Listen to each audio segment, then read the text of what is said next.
one thing is though, you got to get buy-in from all parties involved when it comes to criminal justice.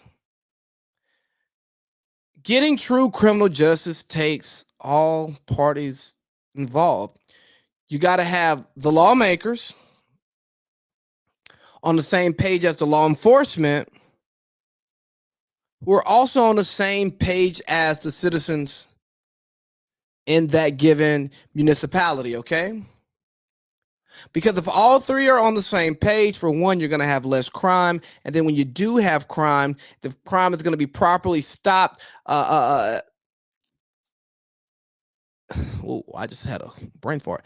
Your crime is going to be properly, stopped. You're going to have proper confrontation, and then you're going to have proper punishment. And then hopefully you have proper reformation on the back end of that. That's what we're shooting for. But it's getting scary. It's getting scary because 84 DAs and prosecutors covering 29 states and territories with jurisdiction over roughly 87 million people have said that they are not going to prosecute abortion. And if we put this in a window, I say, you know what? I stand with you all because abortion should not be a crime. And Congress can fix that whenever they decide to, okay? Just throwing that out there. Congress can fix that. If Congress doesn't want abortion to be a crime in their state, they don't want abortion to be a crime in their country, they can fix that. Do not let Maxine Waters just tell you that it's just the Supreme Court, okay? Congress can fix it. But anyways, back to our topic. With this number of defense attorneys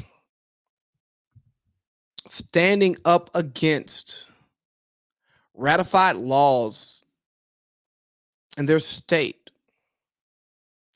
that scares me. It does not scare me because of the law that they're choosing not to enforce. Because, people say an unjust law isn't a law, or, a threat to justice anywhere. Injustice anywhere is a threat to justice everywhere. Yes. But what happens when the bad actors take that same approach?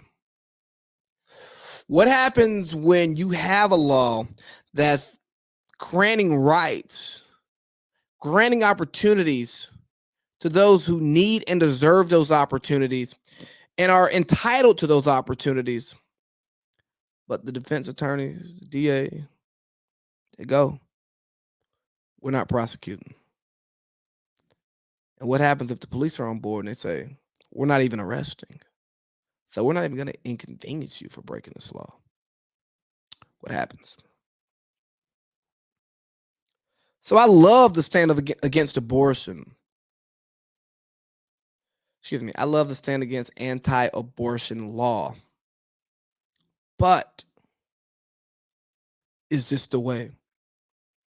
Is there a better way to get the point across to ensure that we don't slide down a slippery slope? Because like I said at the beginning of this topic, you gotta have your lawmakers, your law enforcement, and your citizens on the same page. It takes all parts. You need the laws created by the lawmakers to reflect the attitudes of those in that municipality, in that jurisdiction, right? Every person doesn't have to agree with every law, but nonetheless, those laws should reflect the values accepted by those people. And if you're one who is enforcing the law as a police officer, you need to ensure that you're aligned with those laws that you're supposed to enforce, because let's be honest, we're human beings. If you are tasked to enforce laws that you don't necessarily agree with, you might turn a blind eye to some things. And that's not great for a society. Or imagine if the police are arresting people, sheriffs are arresting people, but the DA is not charging them. Like, what? Excuse me? We're not even allowing this to go to trial. Why should I do my job? What am I getting paid for? You don't value me.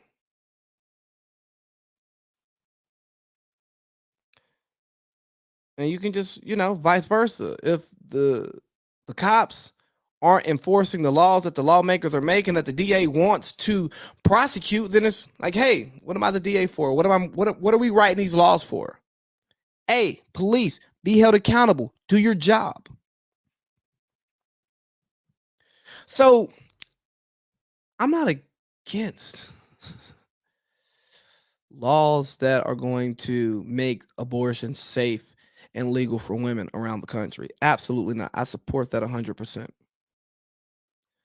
But I am against rogue defense attorneys deciding which laws they want to prosecute. Now, I'm not saying that this is the only instance of it because I'm not an idiot. I know that it happens. I mean, hell, it happened in San Francisco. They did like a special election. They got that DA out of there because the DA wasn't trying criminals. The cops were like, "What the hell are we doing this for?" And the people were like, "Hey, we don't feel safe." And crime went about the yin yang in San Francisco because of that. But just what the hell happens when some more of these civil rights laws that some of these countries, some of these states, some of these counties want to roll back and they start rolling them back just because the cops aren't enforcing it, the DAs aren't prosecuting it. Then what? What happens then? It ain't no fun when the rabbits got the gun. And I'm not saying, hey, liberal side of the house, play safe and always do the nice and right thing because the other side of the house is going to play dirty. But understand that who your enemy is. And it should not be your enemy. They should just be the person who you disagree with differently. But the way y'all do business is like y'all are enemies. Y'all don't really work together for too much of anything but money. You don't work together for the people. So what happens when that flips on your face? Are you prepared to take the next steps to support the people? Are you going to educate the people enough to actually know so they actually know what's going on here? I don't know. I'm just asking questions. But when there are laws that are deemed constitutional, which makes them legal, they're laws, they're voted on by the lawmaking body and signed off by the executive body. They should be enforced, right?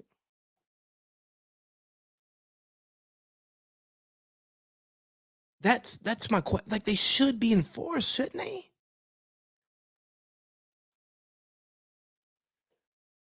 Because where do we stop?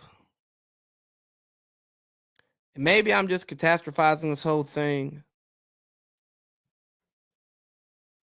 I'm not gonna lie to you, it scares me. It scares me when it becomes a law that may affect me. It scares me when it becomes a law that you know. Ooh, and maybe this is my blindness to this topic that I feel this way. Maybe because it hasn't been a law that directly affects me, or I'm like, nah, we ain't enforcing that. But I doubt it because usually my approach is, oh, it's a bad law. Okay, let's get new ones.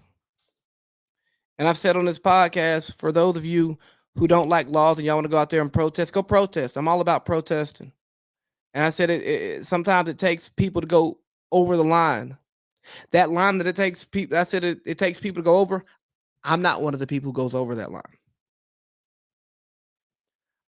I try to work within the confines. I try to work within the parameters of what it is that we're trying to in the system that we're using. I'm telling y'all won't break my soul. And sometimes when you step outside, your soul might get broke, but there are those of you who are gonna step outside, and we need those people. I just want y'all to know it ain't gonna be me. And don't break my soul because I'm not that.